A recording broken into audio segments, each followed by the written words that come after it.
শুভ শিক্ষার্থী, আগামীতে যারা এসএসসি, পিএসসি বা নেট সেট দেবে, প্রত্যেকের জন্য বলবো যে এখন বর্তমান সময়ে যে কোনো সরকারি চাকরি পাওয়া কিন্তু অনেক দীর্ঘ সময় সাপেক্ষ, দীর্ঘমেয়াদী একটা ফসল। অনেক ফসল হয় না, যেটা 7 দিনেই ঘরে তোলা যায়, আর অনেক ফসল থাকে যেগুলো 1 বছর লাগে। বলুন তো কেমন জিনিস? 7 দিনই ঘরে তোলা যায়, এমনও ফসল আছে, এমনও সবজি আছে। আবার 1 বছর লাগে, যেমন ধরুন আখ, দীর্ঘমেয়াদী একটা ফসল। ওই জন্য দেখবেন আমাদের পশ্চিমবঙ্গে একসময় আখ চাষটা প্রচুর হতো, কিন্তু আমাদের যেহেতু এখন 2 বার করে চাষ হচ্ছে সাবমার্সিবল বিভিন্ন জায়গাতে থাকার ফলে, তো ফলে কিন্তু এখন আখ চাষটা অনেক কমে গেছে। তো যে কথা বলছিলাম, বর্তমান সময়ে চাকরি পাওয়াটা দীর্ঘমেয়াদী একটা পরিকল্পনা, দীর্ঘমেয়াদী ফসল। তো এর জন্য যারা আগামীতে পড়াশোনা করছেন, পড়ছো, তাদের প্রত্যেকের উদ্দেশ্যে আমার বার্তা। গতকাল বলেছিলাম আমি কিছু কিছু টিপস দেব, বক্তব্য দেব, যদি আপনাদের ভালো লাগে, মনে হয় তোমাদের নেবে। তো যাই হোক, অনেক কথা থাকে, অনেক জিনিস থাকে যেগুলো জানি, বুঝি, কিন্তু বলার মতো জায়গা পাইনি এখন, যেগুলো বললে অনেক মানুষ উপকৃত হবে। পড়ে আছে একটা স্কুলে, আপনারা জানেন, একটা স্কুলে, মাধ্যমিক স্কুল। তো কিন্তু স্কুলের শিক্ষা ব্যবস্থাটা এখন একদম ভেঙে পড়েছে, আপনারা সেটা জানেন। সেখানে ছেলেমেয়েরা আসে না, এলেও পড়া করে না, বই আনে না, সারাদিন ব্যাংকে এখানে সেখানে। তো যাই হোক, সেগুলো আপনারা সবাই জানেন। এবং আমি যতটুকু পড়েছি, যে সাহিত্য সমুদ্রে যে সমস্ত ঘাটগুলো আমি দর্শন করেছি, দেখুন সাহিত্য একটা সমুদ্রের মতো। এর কয়েকটা নোনা জল হয়তো আমি পান করেছি, পান নয়, স্পর্শ করেছি, অনুভব করেছি। তো তার মধ্যে যে অভিজ্ঞতাটুকু হয়েছে, তার থেকে আমার যেটা উপলব্ধি, যেটা আপনাদের বলতে চাইছি, সেটা হচ্ছে এই পড়াশুনো কিন্তু আপনাদের দীর্ঘমেয়াদী পরিকল্পনা রাখতে হবে। অর্থাৎ এখনকার দিনে মানে 3 মাসে পড়াশোনা করে আমি চাকরি পাবো, এই যদি ধারণা নিয়ে তুমি থাকো বা আপনি থাকেন, তাহলে কিন্তু আমার মনে হয় যে আপনার চাকরি হবে না। কেন হবে না? তার কারণ হচ্ছে এখন কিন্তু প্রচুর পরিমাণে কম্পিটিশন। আমি অনেক আমার পোস্টে দেখবে যারা এসএসসি দিচ্ছ, দেখো আমাদের মধ্যবিত্ত, নিম্ন মধ্যবিত্ত ঘরের ছেলেমেয়েরা, তারা তো প্রথম চেষ্টা করে স্কুল, এবং এটা তো এক সময় তো প্রতি বছরই পরীক্ষা হতো। ফলে যারা ধরে নাও আজ থেকে 10-12 বছর আগে যারা ট্রেনিং করেছো বা করেছেন, তারা তো একটা আশা নিয়ে করেছে, এবং তাদের ব্যাকে যাওয়ার জায়গা নেই। কারণ হচ্ছে তারা অলরেডি অনেক খরচা করে ফেলেছেন, অনেক পরিশ্রম করে ফেলেছেন, এবং এখন সেই ডিগ্রি নিয়ে চুপচাপ বসে আছেন, কখন সুযোগ আসবে। তো আমার তাদের কথা, তাদের যুক্তি, তাদের কাছে আমার যেটা বলার সাজেশন, সেটা হচ্ছে যে দীর্ঘমেয়াদী পরিকল্পনা রাখতে হবে ভাই, তোমাদের লেগে থাকতে হবে, এবং তার জন্যে প্রতিদিন তোমরা ঘন্টা করে পড়াশোনা করো। এবং আমি যেটা মনে করি, আমি যেভাবে পড়াশোনা করেছি, তোমরা জানো আমি কিন্তু বিনা প্রাইভেটে একদম প্রাথমিক থেকে পিএইচডি পর্যন্ত পড়াশোনা করেছি। আমার কোনো প্রাইভেট ছিল না, তার কারণ আমার বাবার অর্থ সামর্থ্য ছিল না প্রথম, আর দ্বিতীয়ত হচ্ছে আমি পোষাতো না আমি একটু বেশি করে পড়াশোনা করতে ভালোবাসতাম। কোনো একটা সাজেশন, কোনো একটা জায়গায় যাব, সেই সময়টা নষ্ট করার আমার সময় ছিল না যাকে। তো এই বিভিন্ন কারণের জন্য আমার কিন্তু ওটাই হতো। ফলে আমি নিজে পড়াশুনো, লাইব্রেরি, এইভাবেই আমি পড়াশোনা করেছি।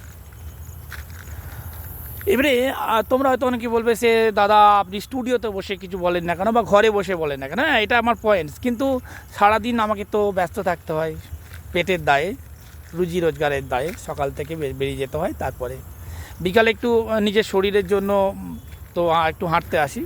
তো এই জায়গাটার নাম হচ্ছে বর্ধমানে। যদি কেউ আসো, যেখানে আমাদের মাননীয় মুখ্যমন্ত্রী বর্ধমানে কোনো সরকারি কোনো সভা হলে যেখানে নামেন, হেলিকপ্টারে যেখানে নামেন, এই জায়গাটার নাম হচ্ছে গোদার মাঠ, বলা হয় গোদার মাঠ, নবাবহাট, বর্ধমান নবাবহাটের কাছে। খুব ভালো জায়গা, এখানে হাঁটতে আসি। আজকে লোক সংখ্যা কম, বৃষ্টি হচ্ছে, তার জন্য আমি খুব ভালো বলার মতো একটা বেশ পজিশন পেয়েছি। তো তাই বলছি, ভবিষ্যতে যদি তোমরা আগ্রহ প্রকাশ করো, আমি চেষ্টা করব আমার বাড়িতে বসে বলার। কিন্তু মুশকিল হচ্ছে যে হ্যাঁ, এখানে একটা সমস্যা, সেটা হচ্ছে যে আমার ঘর মানে আমি যেখানে পড়াশোনা করি সেই রুমটা বড্ড অগোছালো, সেই জন্যই আমি করতে সাহস পাই না। এবং আমি যখন অনেক কষ্ট করে ধার দেনা লোন টোন করে বাড়িটা করি, তো আমার যে রুমটা যেটা বইপত্র আছে প্রচুর, সেখানে কিন্তু আমি এখনও পর্যন্ত রং করতে পারিনি। তার কারণ আমার টার্গেট ছিল আমি বর্ধমানে তা পড়াশুনো করার জন্য, তো প্রথমেই বলেছিলাম যে আমার মেন উদ্দেশ্য প্রতিটি মুহূর্ত পড়াশুনো। তো আমি চেয়েছিলাম যে বর্ধমানে একটা শেল্টার নেওয়া, কারণ আমার গ্রাম থেকে বর্ধমানের দূরত্ব 25 কিলোমিটার, মাঝখানে একটা তালিত রেল গেট আছে যদি কেউ জেনে থাকো। তো আসা যাওয়া করতে গিয়ে আমি যখন বিভিন্ন ট্রেনে ইন্টারভিউতে যেতাম, হয়তো কলকাতা বা আমাদের অন্য স্টেটে যেতাম, সেক্ষেত্রে কিন্তু অনেক ফেরার অনেক অসুবিধা হতো। মাঝ রাতে অনেক দিন আমাকে মাঝ রাস্তায় সারা রাত বর্ধমানে কাটাতে হয়েছে। তো এইটার জন্য আমি ভেবেছিলাম যে যদি আমি ধার দেনা করে একটা ছোটো ভাড়া করতে পারি, তো সেটা করেছি। তারপরে আমি কিন্তু আর আমার যে রুমটা সেটা কিন্তু যেটা পড়াশোনা করি সেটা কিন্তু আমি কোনো রকম করিনি, কারণ আমার কাছে মনে হয়েছিল তখনকার দিনে যে আমার কাছে দুটো দিনও গুরুত্বপূর্ণ। আমি যদি এই বইপত্র ছেড়ে 5 দিন আমার প্লাস্টার, 10 দিন আমার প্লাস্টার বাড়ি রং করা এইসব নিয়ে ব্যস্ত থাকি, তাহলে আমার অনেক সময় চলে যাবে। তো সেই জন্য আমি অগোছালো হয়েই আছে।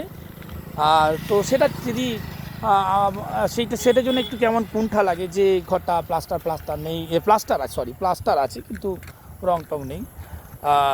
সেই জন্য আমি কুণ্ঠিত হই যে অগোছালো জিনিস। আজকে যদি সবই শৌখিন, আমি শৌখিন বলে আমার ব্যাকগ্রাউন্ড যদি শৌখিন না হয়, তখন আবার আপনাদের অনেকের মনে হবে কি আমাদের বাবা। তো যাই হোক, যে কথাটা বলছিলাম, তো ভবিষ্যতে চেষ্টা করব ঘরে বসে যদি কিছু তোমাদের জন্য বক্তব্য রাখার। তো আজকে আমার যেটা কথা সেটা হচ্ছে যে বর্তমান সময়ে তোমাদের যদি পরীক্ষা দাও, তাহলে প্রথম যেটা কাজ সেটা হচ্ছে তোমাদেরকে দীর্ঘমেয়াদী একটা পরিকল্পনা নিতে হবে। দ্বিতীয় কি, প্রতিটা টেক্সটে তোমাদের যারা পড়াশোনা করছো চাকরির পরীক্ষায়, তাদের প্রত্যেক চাকরির ক্ষেত্রেই যদি তোমরা নিজেদেরকে সৈনিক ভাবো পরীক্ষার্থী হিসেবে, তাহলে জানবে তোমাদের কাছে একটা মেন অস্ত্র হচ্ছে সিলেবাস। যদি সিলেবাসটা তোমরা কবজা করতে পারো, মানে সিলেবাসটাকে পুরো নখদর্পণে রাখতে পারো, শয়নে স্বপনে জাগরণে যে টেক্সটগুলো আছে সেই টেক্সটগুলো, আমি যদি বাংলার ক্ষেত্রে বলি যে টেক্সটগুলো আছে সেই টেক্সটগুলো কী আছে, কার লেখা, সেই টেক্সটগুলোর কোথায় কোথায়, এখন যেহেতু সব এমসিকিউ তোমরা জানো, ফলে এমসিকিউতে সাহিত্যে কিন্তু বিশেষ কিছু জানানোর থাকে না। মানে একটা ব্যক্তি, একটা স্টুডেন্ট, সে সাহিত্যে কতটা গভীর জ্ঞান অর্জন করেছে সেটা কিন্তু এমসিকিউতে জানা যায় না। কিন্তু এখন বর্তমান সিস্টেমে সব সাবজেক্টে যেহেতু এমসিকিউ খুলেছে, ফলে এই যে আমাদের বাংলা, ইংরেজি, সংস্কৃত এই বিষয়গুলো, হিন্দি এই ল্যাঙ্গুয়েজগুলোকেও কিন্তু এমসিকিউর মধ্যে ফেলে দিয়েছে। ফলে তার মধ্যে কোনো একটা কবিতা পড়ে কতটা সে রস আস্বাদন করলো, কবিতার ভাববস্তু সে বুঝতে পারলো কি না, কোনো একটা উপন্যাসের তত্ত্ব সেগুলো বুঝলো বা বুঝতে পারলো কি না, ছোটো গল্পের মধ্যে কোন ব্যাপারটা রয়েছে কিচ্ছু বুঝতে পারলো না, জানার দরকারও নেই বর্তমান সিস্টেমে, মানে এমসিকিউ সিস্টেমে, সেটাই আর কি বলতে চেয়েছে এরা। ফলে সবই এমসিকিউ। এবং সেই জন্য তোমাদেরকে বলবো যে প্রতিটি গল্প, প্রতিটি কবিতা, প্রতিটি নাট্যাংশে তার প্রত্যেকটা লাইনকে তুমি যদি অনুভব করো, স্পর্শ করো। এবং এইখানে একটা সমস্যা হচ্ছে যে অনেক ছেলেমেয়েদের থাকে যে ওভার কনফিডেন্স মানে না আমি তো 5 বার পড়েছি এই গল্পটা, আমি তো এটা 10 বার পড়েছি কবিতাটা, এই ধারণা নিলে হবে না। তোমাদের যেটা সব থেকে সমস্যা হয়, তোমরা বিভিন্ন গ্রুপে দেখেছি, ফেসবুক গ্রুপ, হোয়াটসঅ্যাপ গ্রুপ, যে কোথায় কার কাছে পড়বো, কোথায় কোচিং আছে, এই সমস্ত নিয়ে তোমরা একটু ভাবো।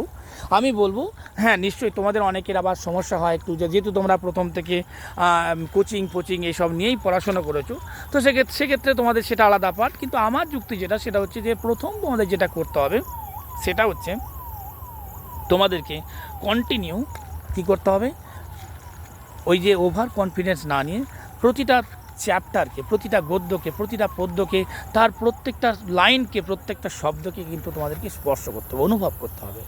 যদি মনে হয় এই গল্পটা পড়ে, এই কবিতাটা পড়ে 20 বার পড়েছো, আমার বক্তব্য 21 বার পড়ার সময়ও তুমি নতুনভাবে পড়ো। এই মনের মধ্যে এই ক্লান্তি রাখলে হবে না, কি না আমি এটা তো পড়েছি অনেকবার, এটা তো আর পড়ার দরকার নেই, এই ধারণা নিয়ে যদি তুমি থাকো তাহলে কিন্তু তোমার জন্য চাকরি নয়। আর একটা কথা বলি যে বর্তমান সময়ে কিন্তু যে কোনো চাকরি দীর্ঘমেয়াদী ফসল। এখনকার ভাষায় যদি এখন তোমরা জানো অলিম্পিক হচ্ছে, তাহলে বলবো সেটা হচ্ছে ম্যারাথন দৌড়, অর্থাৎ চাকরি এখন ম্যারাথন দৌড়, মানে তোমরা জানো যেটা 24+ কিলোমিটার হাঁটতে হয় বা ছুটতে হয়, এবং শেষ টার্নিং পয়েন্টে যারা এগোতে পারে, এন্ড পয়েন্ট যারা পৌঁছাতে পারে, তারাই কিন্তু ফার্স্ট, সেকেন্ড, থার্ড বিজয়ী হয়। তো বর্তমান সময়ে চাকরি যদি দুর্লভ, এবং পরীক্ষা যেহেতু দীর্ঘ দিন ধরে পর হয় এবং অনেক অনেক কম্পিটিশন, ফলে আমি বলবো তোমাদের কি করতে হবে, প্রথম কথা হচ্ছে প্রতিটা সিলেবাসকে কবজা করো, এটাই তোমার হাতে অস্ত্র। এই সিলেবাসটা কবজা মানে প্রত্যেকটা চ্যাপ্টার, প্রত্যেকটা শব্দ, প্রত্যেকটা বাক্য, কটা কবিতায় কটা স্তবক রয়েছে, যদি বিশেষ কোনো লাইন থাকে কোনো কবিতার, তাহলে সেই লাইনটা কতবার ব্যবহৃত সেই কবিতায়, যদি বিশেষ কোনো শব্দ থাকে তাহলে সেই শব্দটা, যেমন ধরো সকল দেশে রানী সেজে আমার জন্মভূমি, আমি সাপোজ একটা উদাহরণ দেওয়ার জন্য বলছি, এই লাইনটি কতবার ব্যবহৃত হয়েছে, বলো বীর কতবার ব্যবহৃত হয়েছে, এই ধরনের শব্দ, কোনো জায়গায় আমরা থাকলে আমরা শব্দটি কতবার ব্যবহৃত হয়েছে। তো এই সমস্ত বিষয়, এইগুলোকে প্রত্যেকটা বিষয়কে তোমাকে নখদর্পণে রাখতে হবে। যদি তুমি নখদর্পণে রাখতে পারো তাহলে জানবে তোমার প্রায় 60% পড়া হয়ে গেল। তো আমি সেই জন্য তোমাদের বারবার বলবো, টেক্সটগুলোকে 100 বার নয়, 101 বার, 102 বার করে পড়ো। প্রতিবার যখন পড়বে, প্রতিবার নতুনভাবে পড়ো, নতুন আগ্রহ নিয়ে পড়ো, ওভার কনফিডেন্স একেবারে না। যদি ওভার কনফিডেন্স নাও তাহলে তুমি মস্ত বড় ক্ষতি করে। তাই এখনকার দিনে চাকরি মানে ম্যারাথন দৌড়, 25 কিলোমিটার দৌড়, আগেকার দিনের মতো 100 মিটার দৌড় নয়, 200 মিটার দৌড় নয়, চট করে হেঁটে দিলাম ছুটে, তারপরে আমি ফার্স্ট সেকেন্ড থার্ড হয়ে গেলাম। এখন কিন্তু ম্যারাথন দৌড়। তাই আমি বলবো আজকের অনেক বড় দীর্ঘ হয়ে যাচ্ছে ভিডিওটা, পরে আবার যদি পারি তোমাদের জন্য ভিডিও করব যদি ভালো লাগে। তো প্রথম কথা হচ্ছে, প্রথম শর্ত, যে সিলেবাস রয়েছে প্রতিদিন পড়ো, এখন থেকেই পড়ো, প্রতিদিন পড়ো। অ্যাডভার্টাইজ দিক বা না দিক, দেবে, এক সময় দেবেই, দিতেই হবে।